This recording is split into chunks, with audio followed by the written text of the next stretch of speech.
Coach Mangini is here. Brew, your grade for the Cowboys. Well, look, first of all, congratulations to the Cowboys for even getting a grade this week. We thought it was over. Yeah. Right? We thought that we're done giving grades. Did move to the B block. It's over. Yeah, right. But look, they ended a 5-game losing streak. Micah he wrecked the game. 2 sacks, 2 tackles for losses. Cooper Rush. I got to give him credit, right? His best game ever as a starter. 117 passer rating, career high, 71% completion, something like that. The highest as a starter. Is there someone you'd like to apologize to? Well, Greg Jennings isn't here. Yeah, well, when he wasn't here, you had no Coach, problem are you a him. proxy? I'll accept it for Greg. Well, he did throw for 45 yards his first game. He said he could be like Dak. And yesterday, he was kind of like Dak. Yeah. I'll give him credit. Look, they beat what now at least is a playoff team on the road. So I'm going to give him some credit. And Kevontae Turpin, that move, we don't even need to see the whole play, but that move he made is just phenomenal. I mean, that spin. Also, muffing or fumbling a punter kick return, if it can end in disaster, but it also can really help. I wonder if that's the new dynamic. Well, the famous Deshaun Jackson punt return against the Giants that had Tom Coughlin wanting to murder the punter, he muffed it. Like, guys relax a bit or lose their gaps or something when you muff it. And I do, Coach. I know, Coach, you're going to rant and rave about this, but I'm not even mad at Wanye Thomas. Wanye, look, Coach, he's started 1 game in his career. When's he going to get a chance to score a touchdown? Go down. I'm not mad at him. I mean, I'm sorry. I'm like, get yours, Wanye. All right? He's like, look, I'm going for my glory. And he had the speed to do it, so I'm not mad. I know Coach is going to yell at him. But all right, so what's the grade? Even though they are indeed a tomato can, I'm giving them an A. A seems like a lot. No. A seems like a lot. They are terrible. Okay. All right? They're a bad team. They just beat a playoff team in Washington. A? Yeah. The Terry McLaurin touchdown on its own. With a backup quarterback, I'm happy for the Cowboys. I've been giving them enough Fs. I was exhausting myself trying to come up with different ways to give them Fs. So I'm going to give them an A. Hey, I really thought I was going to have to grade on a curve because I thought you were going to be harsh on them. And I didn't realize you were going to be Mr. Excitement. Like, you just love the exciting ending. And then you give out an A. As long as it's entertaining, they get an A.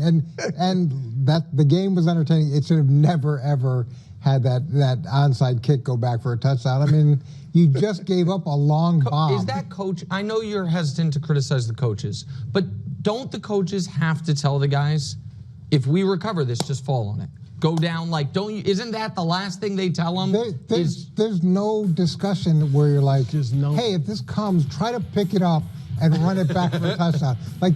So you can hear there, Brew giving the Cowboys a surprising grade of an A. I mean, they won the game by 8 points. So, I mean, I don't know if they get an A for a win like that. But, for them, they were 3-7.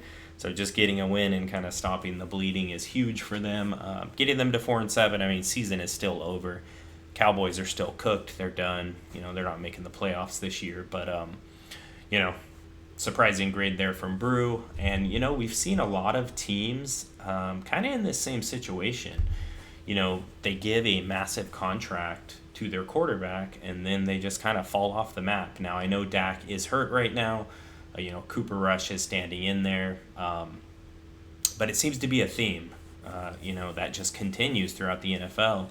You have, some quarterbacks like a Jalen Hurts, maybe on his rookie deal. He's not making a lot of money. They can build this insane defense and pay all these superstar defenders, the Hassan Reddicks and people like that.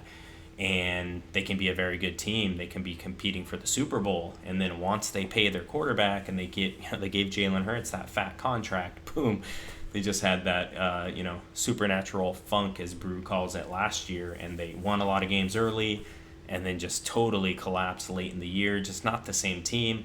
They signed Saquon Barkley, so they kind of bounced back. They're having a bounce-back year and a much better year this year. But, we see it a lot where these teams pay out these quarterbacks these insane deals. Same thing in Jacksonville with Trevor Lawrence. You can't keep all the other offensive superstars and defensive superstars on the team when you're paying your quarterback this massive amount of money. So, same thing in Jacksonville there. They paid T-Law this massive contract. They're terrible.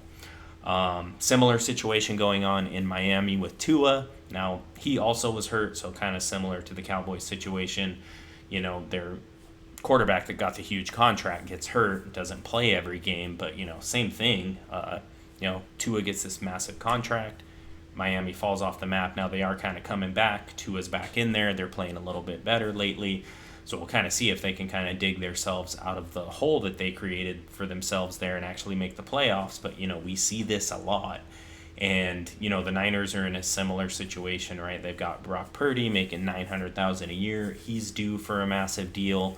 So it kind of just seems like once Brock Purdy gets paid, it's going to be a similar situation in San Francisco. They're not going to be able to keep all of the Avengers or all of the superstars on the team. So, you know, Dallas really struggling here. We'll see what they can do. Like maybe they can do something in the offseason and try to get some talent back on this team because, man, right now they're just not getting it done. Looking at the offensive numbers for the Cowboys, they are terrible. I mean, they've only got 3,555 yards offensively. That really puts them towards the bottom of the NFL.